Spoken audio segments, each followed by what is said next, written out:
Je vous rappelle que la chaîne est en partenariat avec Atsuka. Atsuka, c'est une marque de vêtements spécialisée dans le manga. Vous y trouverez tout ce que vous voulez. Du Death Note, du Pokémon, du Hunter x Hunter, du Chainsaw Man. Il y a pour tous les goûts. Vous avez plusieurs designs par vêtement, plusieurs tailles également par vêtement. Concrètement, voilà, il y a beaucoup de choix et c'est plutôt cool. Bien évidemment, vous devrez passer par mon lien en description, qui est donc mon lien d'affiliation. Et d'ailleurs, j'ai un petit code pour vous, le code ZAYLOK, XAYLOK, on se fait pas chier ici, qui vous permet d'avoir 25% de réduction sur tous les articles. Et en plus, ça vous donne un petit quelque chose, un petit t-shirt, ça permet de faire un petit cadeau pour les gens que vous aimez.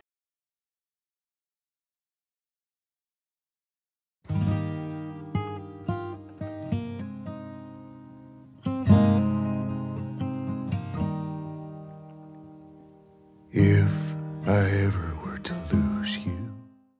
S'il y a bien un truc qui est important au niveau du développement de personnages, que ce soit dans les films, les séries, les livres et quoi, c'est les morts de personnages.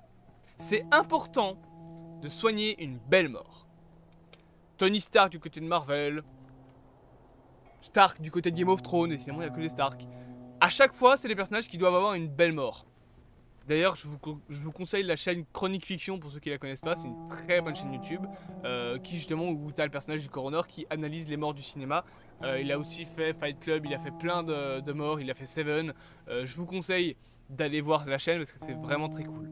Mais en termes de jeux vidéo, il y a des morts qui sont plus impactantes que d'autres et qui m'ont impacté personnellement. On fera d'autres vidéos sur le genre, voilà, on fera d'autres vidéos même avec ce titre là, donc les morts du jeu vidéo qui m'ont impacté, je sais pas encore ce sera quoi le titre, mais on fera d'autres vidéos du genre, notamment on parlera de la mort de Chloé. Tristesse. Mais on va parler d'un jeu. Je pense que vous avez tous la mort dont on va parler en tête, et attention, ce n'est pas la mort de Jerry Anderson dans le premier jeu The Last of Us. Et là, si vous n'avez pas joué à The Last of Us, vous savez même pas c'est qui. C'est le père de Abby. Oui, si vous n'avez pas joué à The Last of Us, vous savez pas c'est qui Abby, je suis un peu con. Mais, bien évidemment, attention, avant de parler de tout ça, si vous n'avez pas joué à The Last of Us 2, fuyez. Sérieusement, cassez-vous. Je vous laisse 30 secondes, parce que là, je vais vous spoiler l'élément principal de tout le jeu, en fait. C'est genre la mort principale. Ceux qui ont joué à The Last of Us 2 savent très bien de qui on va parler. Et je pense que je vais essayer sur la miniature de rien spoiler, ça va être compliqué, mais on va parler de la mort la plus importante, peut-être même de la saga de Last of Us, littéralement, qui va être très dur à refaire aussi bien dans la série. C'est bon, vous êtes partis ?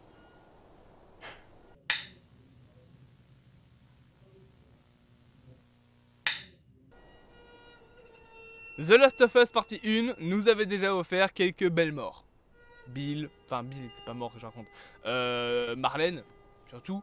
On a eu aussi Tess qui avait eu une belle mort, mais c'était des morts, voilà, qui étaient un petit peu moins importantes.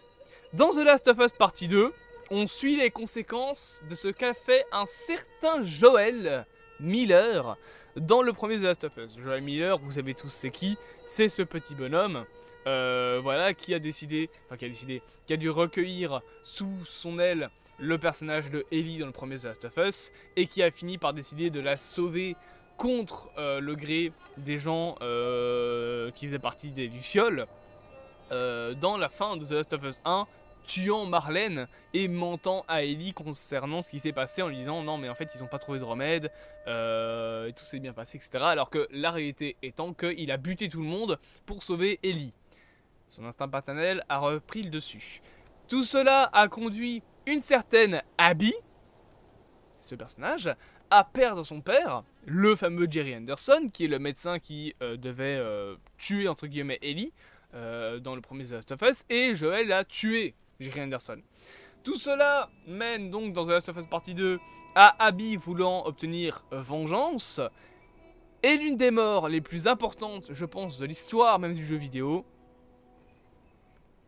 la mort de Joel dans The Last of Us. Il y a des morts qui sont impactantes.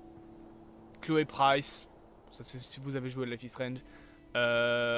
Spoiler, voilà pour Red Dead Redemption. C'est bon, vous êtes partis. Arthur Morgan, bien évidemment. Il y a des morts qui sont impactantes dans l'histoire du jeu vidéo. Ghost dans les Call of Duty. Mais Joel Miller, c'est autre chose. Joel, c'est un personnage qu'on a joué dans le premier The Last of Us. On a appris à le connaître. On a joué avec lui pendant des heures. Et le plus impactant avec ça, c'est qu'il meurt pas à la fin du deuxième jeu. Il meurt au début. Alors pas au début, tout début, hein. Il y a quand même quelques moments de gameplay avant ça. Mais il meurt pas au milieu du jeu. Il meurt vachement tôt. C'est un mal pour un bien. C'est un mal parce que du coup, bon bah, on perd Joel et en vrai, la suite du jeu, c'est un petit peu compliqué de reprendre les rails. Mais c'est un bien parce que la mort de Joel dans The Last of Us est l'un des trucs les plus impactants de l'histoire. Je pense que tout le monde a été traumatisé par ce putain de club de golf. Tout le monde. Et la mort de Joel arrive à un moment aussi où la relation avec Ellie était compliquée.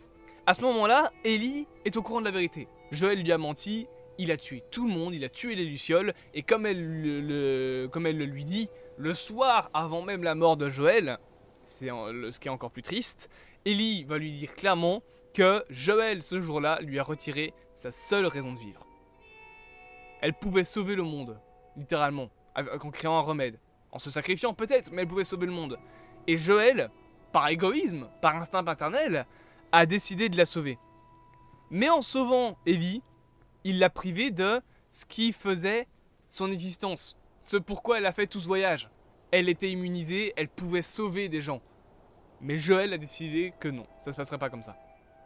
Alors on pourrait se dire que il se reprend uniquement le revers de la médaille dans The Last of Us 2. Mais on peut pas se dire ça, Joel c'est un personnage qu'on a appris à aimer. Dans The Last of Us 2 au début, on comprend Joel. On comprend aussi Ellie qui du coup ne veut plus le voir. Il y a même un passage où elle se fait agresser lors d'une fête où elle est avec Dina et t'as Joel qui s'interpose et Ellie va clairement lui dire qu'elle ne veut plus qu'il s'interpose dans sa vie, elle ne veut plus de lui dans sa vie. You're a kiddo. What is wrong with you? He had no right. And you do? I don't need your fucking help, Joel.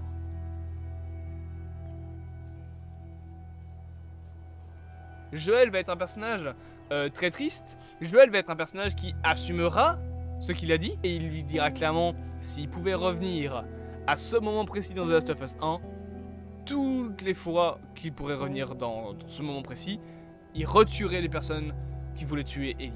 Il le referait. C'est ce qu'il dit dans le deuxième jeu. Il le referait sans hésitation. Je suis pas en train d'essayer. J'aurais dû mourir dans cet hôpital.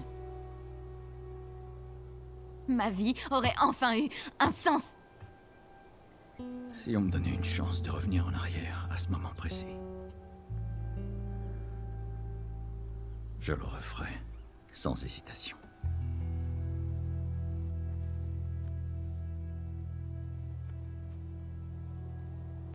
Joel est au courant que ce qu'il a fait, c'est peut-être pas quelque chose de très moral. Mais il a sauvé Ellie.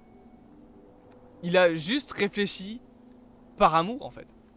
C'est ce qui est impactant avec la mort de Joel, c'est que on comprend ses intentions. Tout le début du jeu, c'est Ellie qui lui fait la gueule, mais au point de vouloir qu'il crève.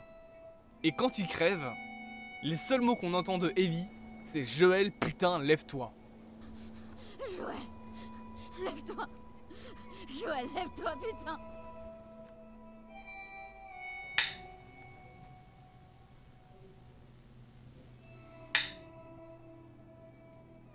C'est fort, très fort comme mort. C'est encore plus fort quand on sait que ça va être la raison principale de Ellie de continuer dans The Last of Us 2. Elle va vouloir se venger de Abby qui a tué Joel. Quitte à laisser Dina seule avec son gosse. Quitte à aller envoyer se faire foutre Tommy. Quitte à même aller envoyer se faire foutre toute la ville de Jackson. Elle veut venger Joel. Ce personnage qui l'avait trahi, qui lui a menti, qu'elle avait détesté quand elle a appris la vérité, elle va le venger. Est-ce qu'elle y arrivera? Ça, c'est une autre histoire. C'est la fin de The Last of Us. On n'est pas là pour parler de ça. On est là pour parler de la mort de Joel. La mort de Joel est impactante en termes de ton, en termes de conséquences, en termes de cause et en termes d'impact sur l'histoire. La mort de Joel Miller, c'est la mort de The Last of Us 1. Et le début de The Last of Us 2.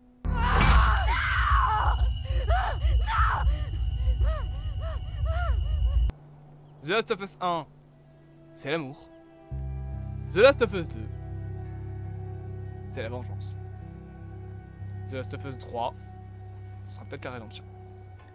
J'espère que cette petite vidéo vous aura plu. Bien évidemment, n'hésitez pas à me dire en commentaire ce que vous pensez de tout ça.